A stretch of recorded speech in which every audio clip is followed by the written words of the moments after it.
제임스 앨런의 글 하나를 소개하고 싶습니다. 마음은 만물을 빚어내는 힘.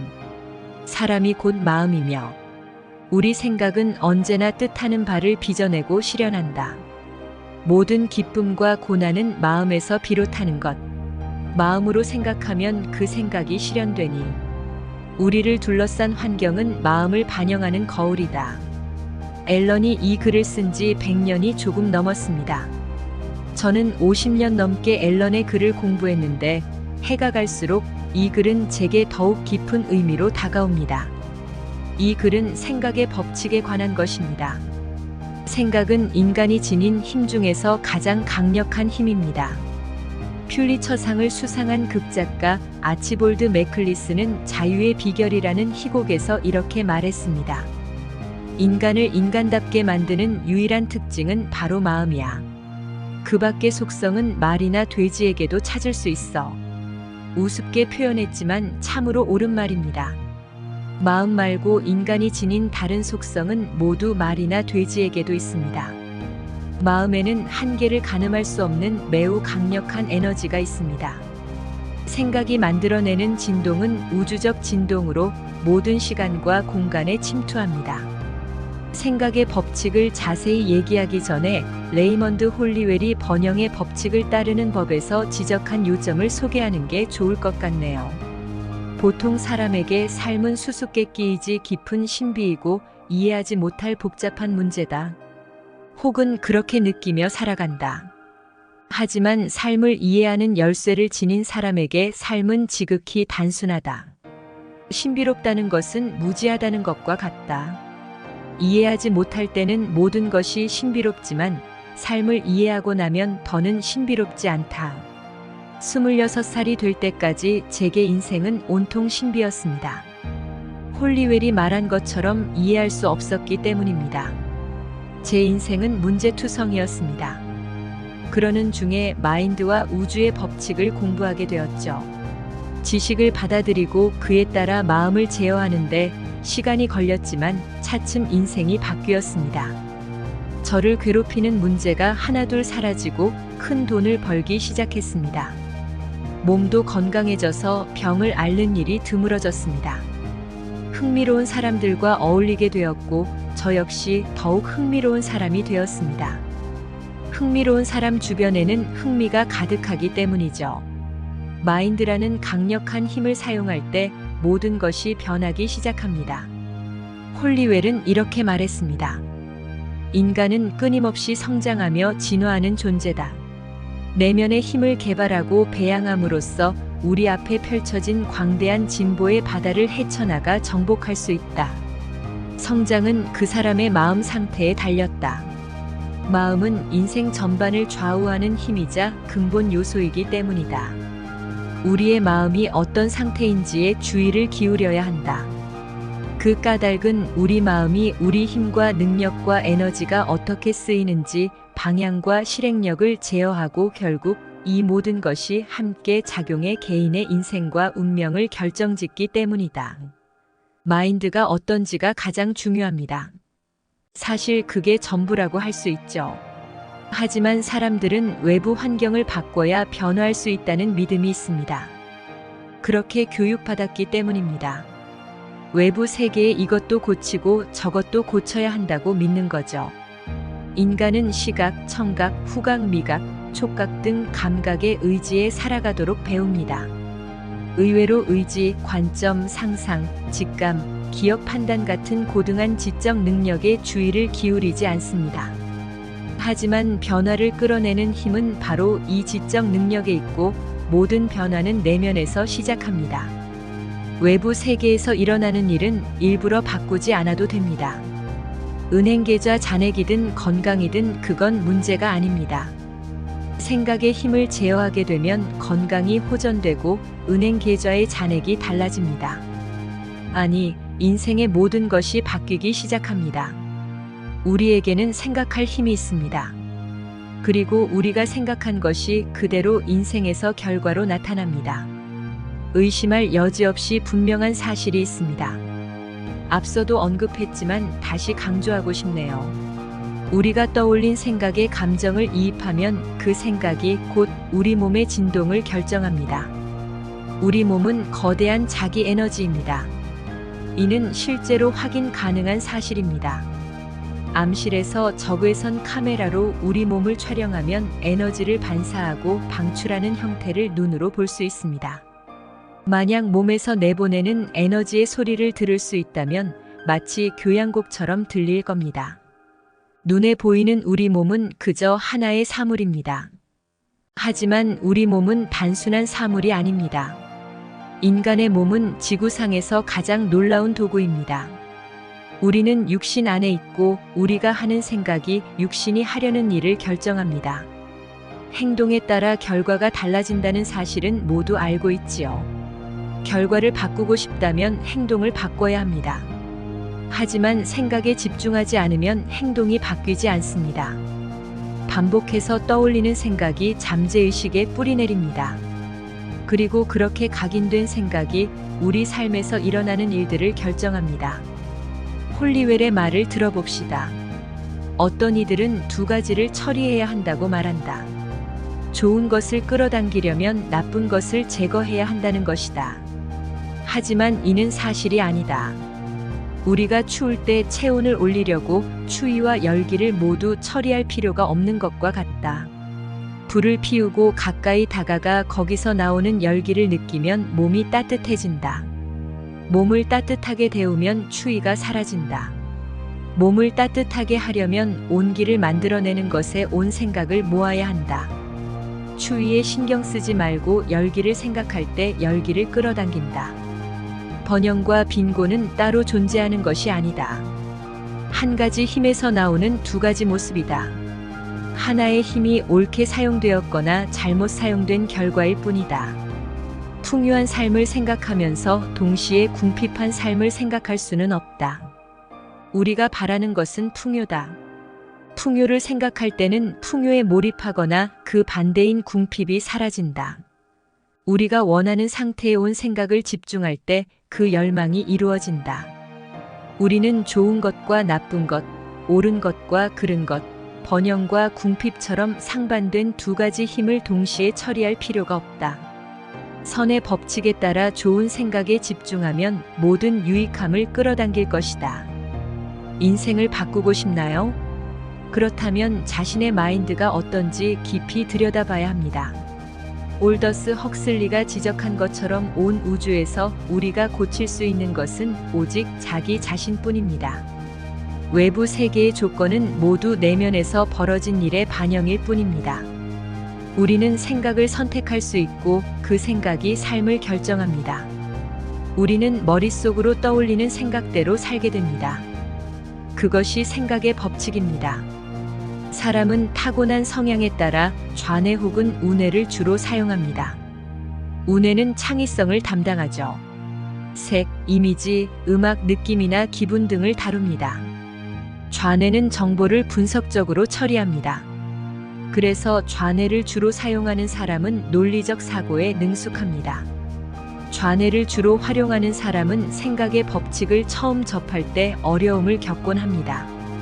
어릴 때부터 논리적으로 머리를 쓰면 해답을 찾을 수 있다고 배우기 때문이죠. 어른들은 아이들에게 머리를 써서 답을 찾아내라고 가르칩니다. 아이가 이거 갖고 싶어요 라고 말하면 부모는 그래? 어떻게 가질 거야? 라고 되묻습니다. 아이는 어떻게 해야 원하는 것을 얻을 수 있는지 모릅니다. 아이는 방법을 알아내지 못하면 원하는 것을 얻지 못한다는 교훈을 마음에 새기게 됩니다. 아이가 좀 더 커서 하고 싶은 일이 생겼습니다. 그래서 부모에게 말합니다.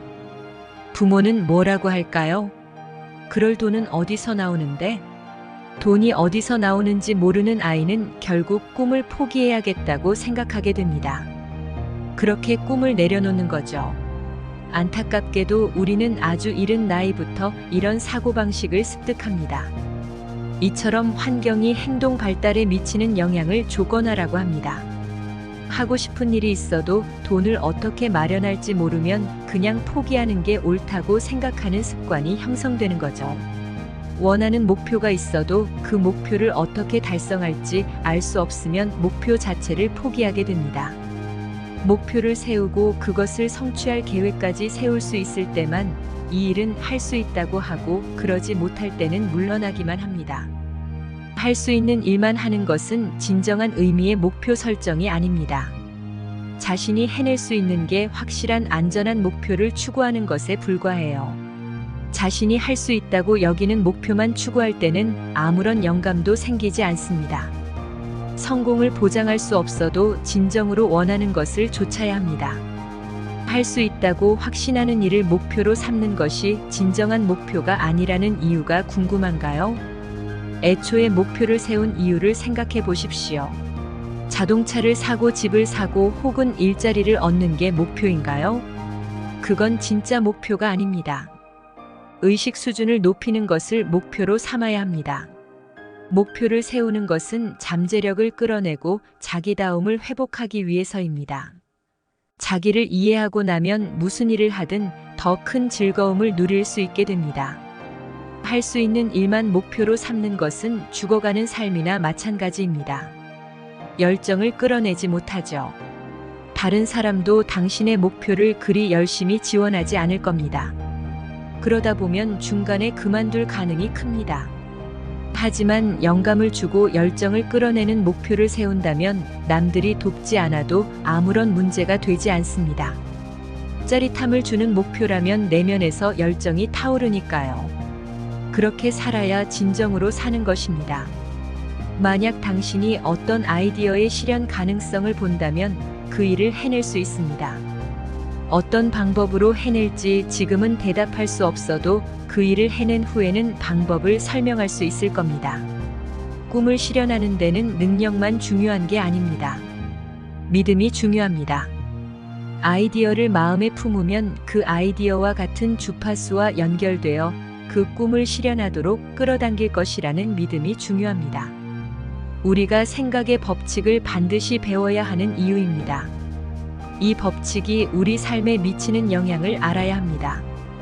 꿈을 실현할 수 있다는 걸 알아야 해요. 돈을 어떻게 벌 수 있는지 알고 싶은가요? 생각의 법칙을 아는 사람은 돈을 잘 법니다. 이 법칙을 알면 돈을 끌어당길 수 있기 때문입니다. 자신이 원하는 그림을 시각화하면 결국 그것을 얻게 됩니다. 꿈을 실현한 자신을 그려보십시오. 자신이 목표한 산 정상에 오른 모습을 생생하게 떠올릴 수 있어야 합니다. 때가 되면 필요한 것들이 당신에게 다가올 것입니다. 이 원리를 터득하려면 생각의 법칙을 공부해야 합니다. 생각의 법칙을 공부하는 일에는 넘침이 없습니다. 저는 66년 전부터 날마다 생각의 법칙을 공부했고 이제 비로소 충분하다는 생각이 듭니다. 하지만 이 공부를 하는 것이 즐겁기 때문에 할 수 있는 한 계속할 생각입니다. 목표를 세우고 그 목표를 달성하는 과정을 잠시 살펴봅시다. 당신이 어떤 소설에 푹 빠졌다고 합시다. 소설이 너무 재밌어서 이야기가 끝나지 않았으면 좋겠다는 생각이 들 정도입니다. 그래도 주인공이 어떻게 되는지 결과가 궁금한 만큼 결말을 보게 되지요. 어쨌든 소설은 끝이 납니다. 이번에는 어떤 사람과 저녁을 함께 먹으며 즐겁게 시간을 보낸다고 합시다. 이때도 당신은 즐거운 저녁 시간이 곧 끝이 난다는 사실을 압니다. 휴가를 즐겁게 보낼 때도 마찬가지입니다. 휴가는 끝나기 마련이죠. 아니면 당신이 저와 함께 이 세미나에서 보내는 시간에 열중한다고 생각해 볼까요? 당신은 이 세미나가 정해진 시간에 끝날이라는 사실을 압니다. 모든 일에는 끝이 있습니다. 하지만 나를 들여다보며 내 잠재력이 어디까지인지 알아가는 공부에는 끝이 없습니다. 지난 55년간 저는 날마다 이런 생각을 했습니다. 아직도 알아낼 게 많아. 더 깊이 이해할 수 있을 거야. 이 공부는 언제나 짜릿함을 선사했습니다. 매일 아침 눈을 뜰 때마다 내 안에 무한한 힘을 만난다는 기대로 의욕이 솟구칩니다. 자신의 잠재력이 어디까지인지 아는 사람은 아무도 없습니다. 과거에 무슨 일을 했는지가 잠재력에 대해 알려주지 않습니다. 제가 처음에 어떤 삶을 살았는지 보십시오. 저는 공부를 못했고 가난했으며 몸도 허약했습니다. 중학교를 졸업하고 고등학교 몇 개월 다닌 게 전부고 무일 뿐이었습니다. 사업 경험도 없었죠. 저는 나고자 중에 나고자였습니다. 하지만 보세요. 이 모든 것은 지난 일입니다. 내 앞에 놓인 일이 아니죠. 당신도 마찬가지입니다. 당신의 과거에 있었던 일이 나아갈 방향을 결정하지 못합니다. 당신이 꿈을 찾더라도 당장은 그 꿈을 이룰 방법까지 알 수는 없을 겁니다. 그 일을 하고 성공하기 전까지는 방법을 알 수 없습니다. 또 하나 알아둘 게 있습니다. 목표를 달성한 후에도 당신이 어떻게 성공했는지 모를 가능성이 크다는 점입니다. 그 목표를 이루는 과정에서 당신이 알아차리지도 못한 뜻밖의 행운과 우연이 너무나 많기 때문입니다. 목표를 세우고 그 목표를 향해 나아가는 과정을 그려보십시오. 결국에는 목표를 이룰 것임을 알지만 구체적인 방법은 모릅니다. 그 과정에서 한계를 시험하는 각종 어려움에 부딪히게 될 겁니다. 온종일 그 문제에 매달리지만 자기 힘으로는 해결하지 못할 상황이면 정말로 괴롭겠죠. 문제 해결의 단초는 예상치 못하게 다가옵니다. 예를 들면 이런 것입니다. 괴로운 시간을 보내던 어느 날 슈퍼마켓에서 물건을 사는데 그날따라 계산대줄이 깁니다. 안 그래도 짜증이 나는데 갑자기 누군가 쇼핑 카트에 부딪힙니다. 도대체 무슨 일이야? 상황을 살피려고 고개를 돌리는데 선반에 놓인 신문의 기사 제목이 눈에 들어옵니다. 기사 내용이 무엇이었든 그 글귀가 뇌를 자극해 생각이 꼬리에 꼬리를 물고 일어나고 문제를 해결할 방도가 떠오르는 겁니다. 문제를 해결해 목표를 달성한 후 몇 달쯤 지나 돌이켜보면 이런 생각이 들 겁니다. 만약 그 사람이 쇼핑 카트에 부딪히지 않았다면 어떻게 됐을까? 이렇듯 살면서 만나는 우연한 일이 우리의 생각을 자극합니다. 이런 사건을 만날 때 우리 마인드는 다른 주파수에 진입니다. 우리가 직면한 문제의 해결책은 그 문제보다 훨씬 높은 주파수에 있습니다. 따라서 의식 수준을 계속 높여나가야 합니다. 마이클 베귀스가 이런 말을 했습니다. 의식이란 내가 알아차리고 있음을 알아차리는 것이다. 참으로 인상 깊은 말이죠. 의식이란 자신이 무슨 생각을 하고 있는지에 대해 성찰할 수 있는 능력입니다.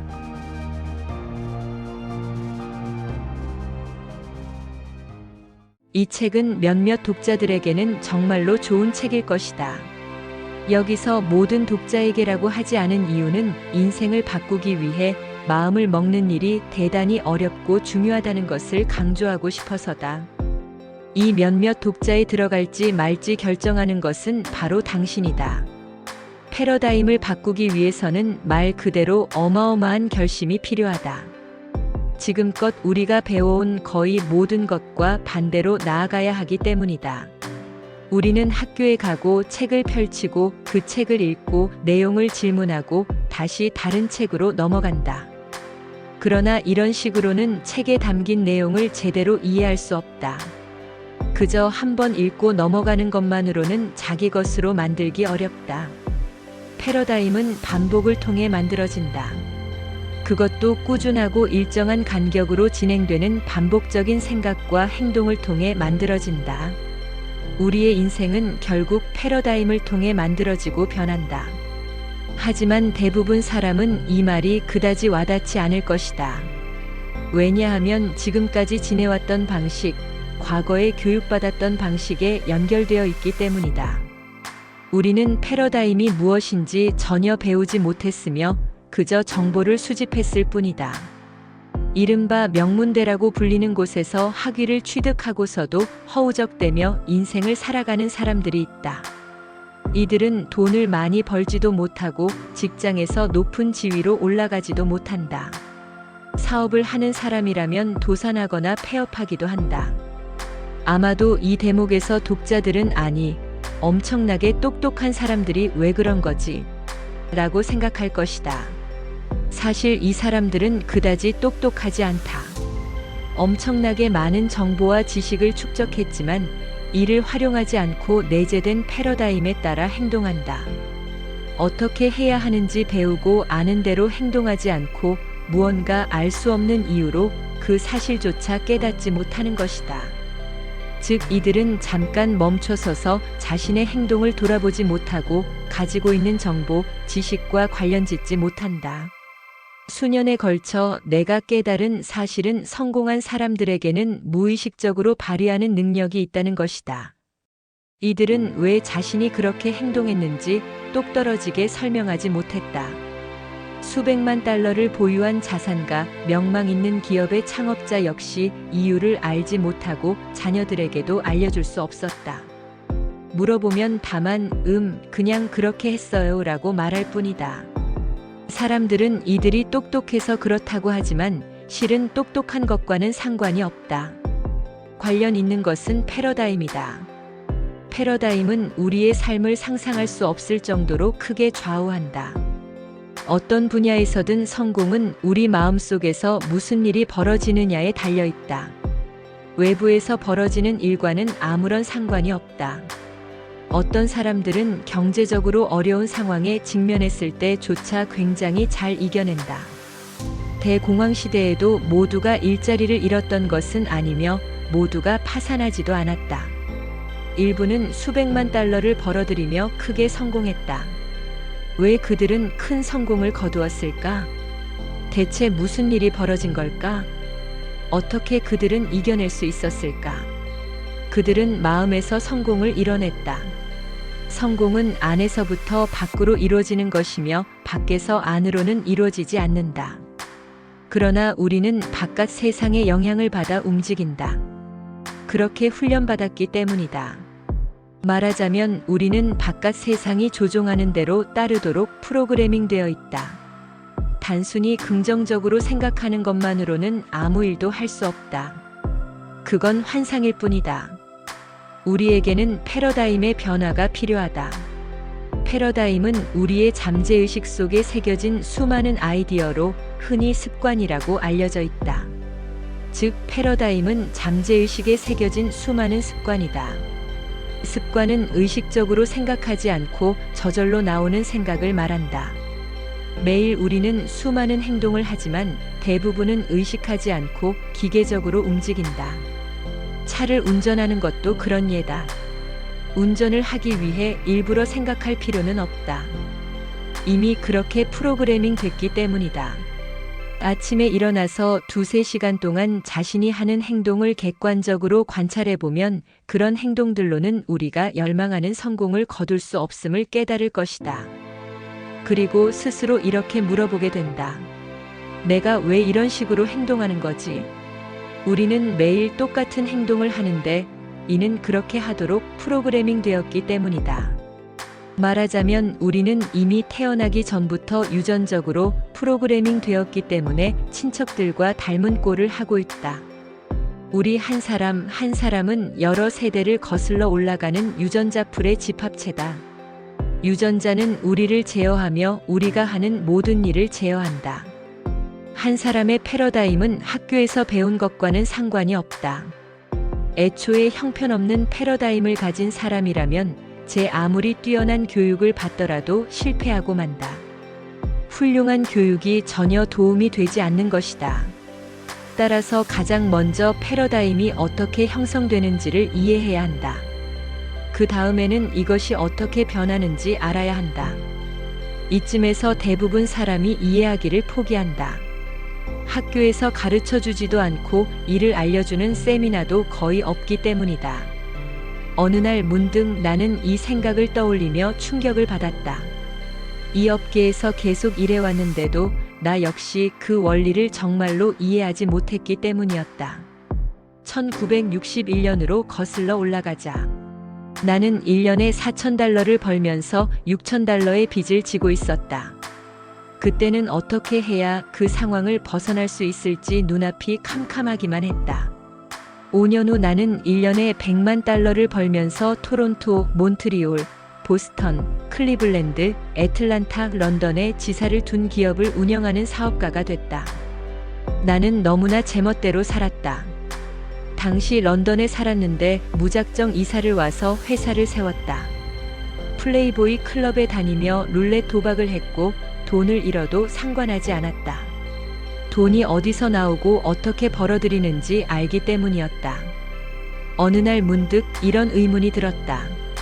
어떻게 이렇게 된 거지? 왜 인생이 이렇게 극적으로 변했을까? 답을 할 수가 없었고 이유를 알지 못했다. 어릴 적부터 큰 돈을 벌려면 똑똑해야 한다는 말을 들었지만 나는 그다지 똑똑하지 못했는데도 많은 돈을 벌어들였다. 또 학교에 다니지 않으면 절대로 좋은 일자리를 얻지 못한다고 들었지만 나는 고작 2달 동안 고등학교에 다녔을 뿐이었다. 모든 사람이 예상했던 대로 당연히 좋은 일자리도 얻지 못했다.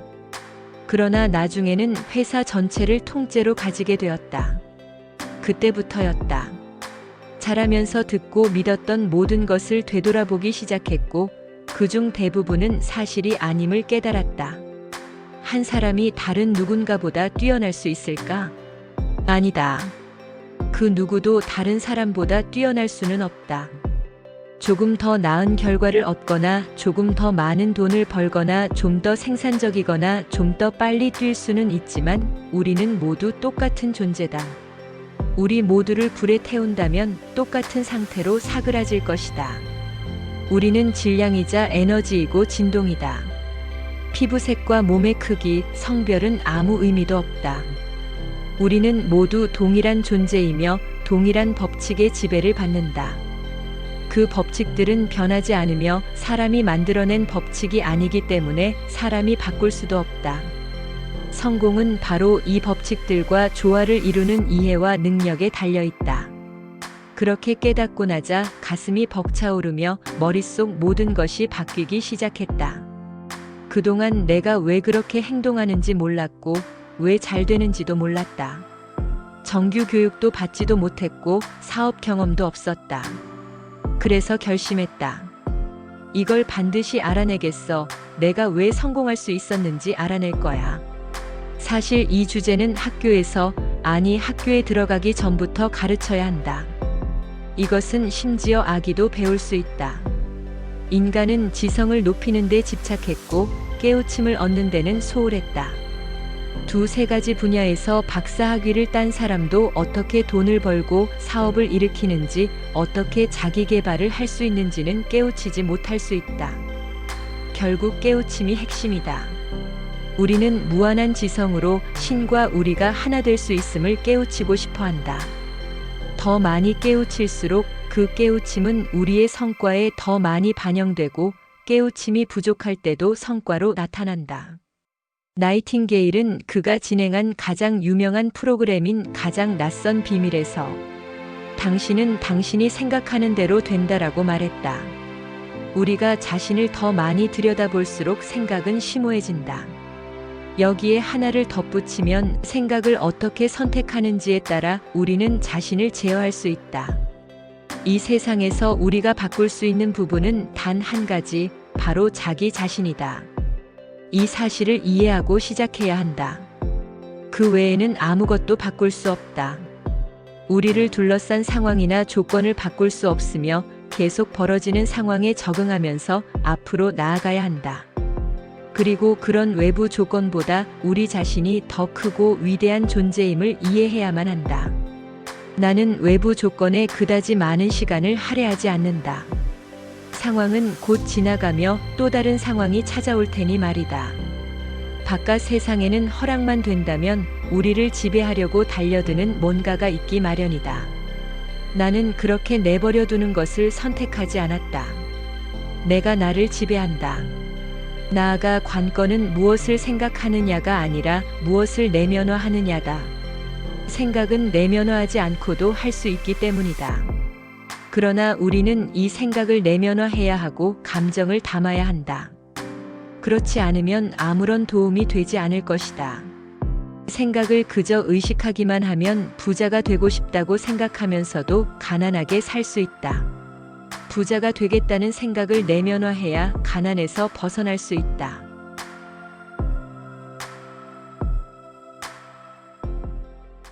당신이 원하는 것은 무엇인가? 먼저 그것을 반드시 가질 수 있다는 믿음을 가져라. 당신이 원하는 것이 무엇이든 모두 가질 수 있다. 단 지금부터 내가 제시하는 것들을 명확하게 이해하고 곧바로 삶에 적용해야 한다. 간절히 바라는 것은 어떻게 얻을 수 있을까? 내가 전하는 메시지를 올바르게 이해하고 적용하는 것이 가장 중요하다. 누가 뭐라고 하든 그것을 증명해낼 사람은 다른 사람이 아닌 바로 당신이다. 중요하게 염두에 둘 사실이 하나 있다. 당신에게 나타난 모든 결과는 그것이 정신적인 것이든 물질적인 것이든 잠재되어 있던 능력이 우연히 발휘된 것이 아니다. 당신의 강한 의지와 행동에 의해 나타난 결과다. 이 점을 반드시 명심해야 한다. 나는 당신이 오직 자신에만 초점을 맞추길 바란다. 다른 누군가가 뭘 가졌든 혹은 가지지 못했던 그것은 당신에게 아무런 영향도 미치지 않을 것이기 때문이다. 당신이 개선해 나가야 할 것은 바로 당신의 재정 상태다. 그러니 다른 사람은 잊자. 확실하게 강조하고 싶다. 경제적인 성공을 이루는데 운이 작용하는 부분이 있긴 하지만 절대로 운이 좋은 것만으로는 충분하지 않다. 돈은 결과이며 그 결과를 위해서는 언제나 노력을 기울여야 한다. 다시 한번 강조하지만 인생에서 무임승차는 없다. 누군가가 쉽게 돈을 만진다면 그는 조폐국에서 일하는 사람이든지 감옥에 벌써 갇혔거나 곧 갇힐 사람이다.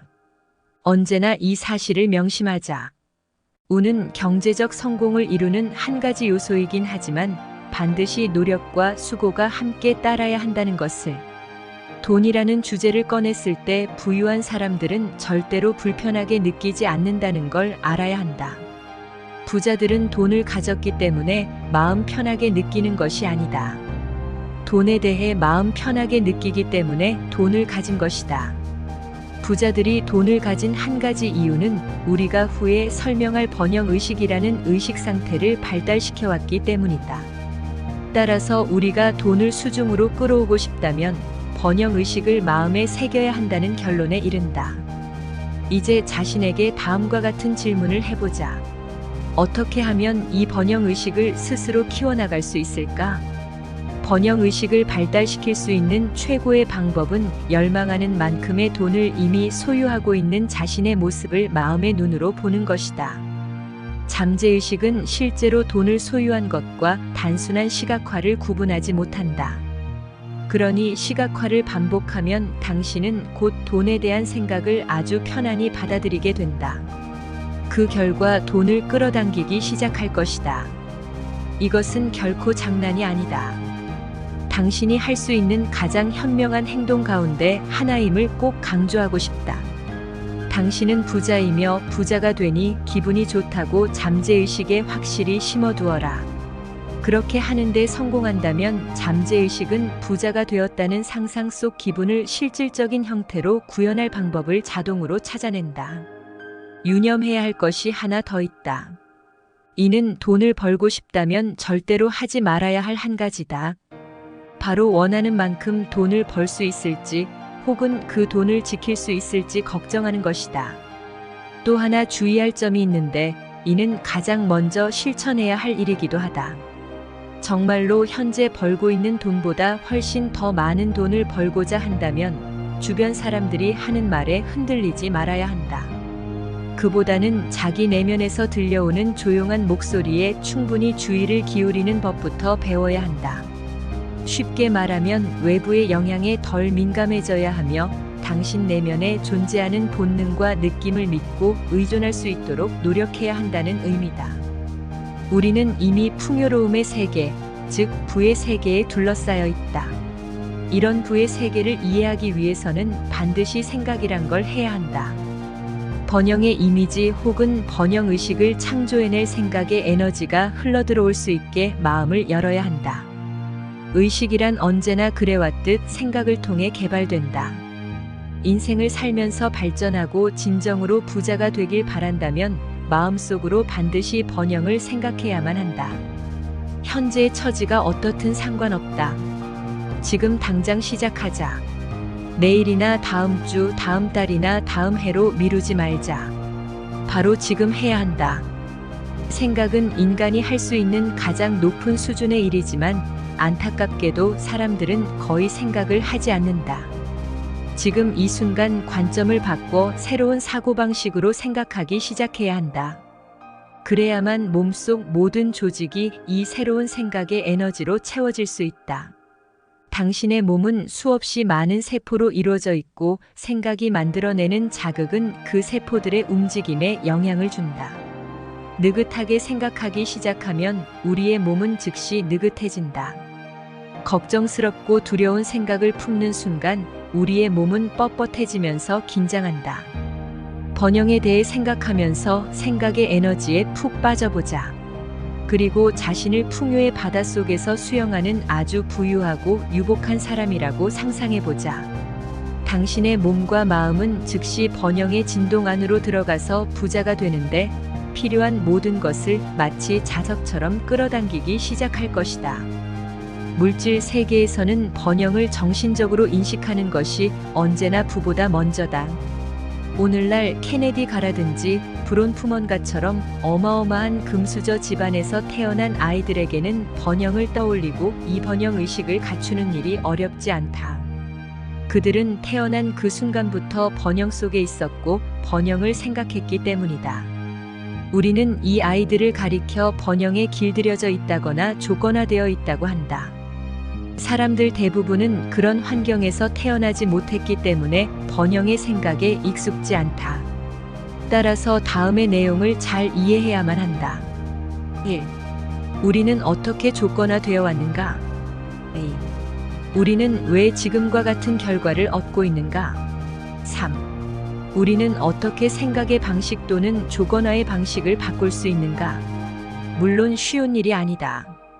엄청난 훈련이 필요할 뿐 아니라 애타게 갈망해야 한다. 또한 부단한 노력을 많이 기울여야 한다. 그렇다 보니 실제로 변화를 이뤄낸 사람이 거의 없다. 그러나 그 변화가 아무리 어렵다 해도 당신은 해낼 수 있으며 상대적으로 짧은 시간 안에 변화할 수 있다. 당신이 기울인 노력에 대한 보상은 당신에게 기쁨을 안겨줄 것이다. 내가 해봤기 때문에 안다. 나뿐 아니라 다른 많은 사람이 똑같이 해봤다. 이제는 당신이 그렇게 해볼 차례다. 당신이 번영에 대해 반복적으로 생각함으로써 내면에서 수많은 발견을 해낼 수 있기를 바란다. 돈을 순종적이고 성실한 하인으로 여기자. 돈에 관해 이야기할 때는 편안한 느낌이 들어야 한다. 당신은 부자로 태어났기 때문이다. 당신은 좋은 생각들을 끌어당기고 당신이 원하는 부와 당신이 원하는 삶을 가질 수 있다. 그러기 위해 필요한 정신적 도구도 모두 가지고 있다. 결핍과 한계는 우리가 마음속에 자리를 내어줄 때만 존재한다.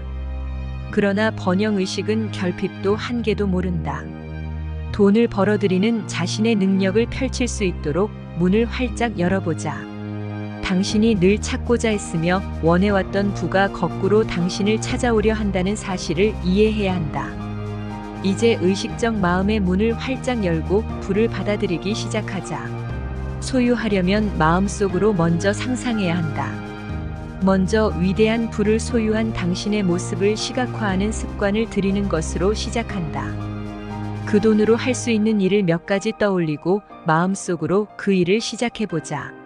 잠재의식은 실제로 하는 행동과 그 행동을 마음속에서 시각화하는 것의 차이를 구분하지 못한다. 따라서 이 연습을 통해 빠르게 번영의식을 개발할 수 있다. 기억하자. 뭔가를 실제로 소유하기 위해서는 마음속으로 먼저 상상해야 한다. 이것이 가장 기본적이고 절대적인 원칙이다. 또한 모든 사람은 마음속에서 자기 자신과 대화를 나눈다는 사실을 이해할 필요가 있다. 심지어 밖으로 소리내어 말하는 사람들도 있다. 자기 자신과 은밀한 대화를 나눌 때마다 부자가 되면 얼마나 기분 좋을지 이야기해보자.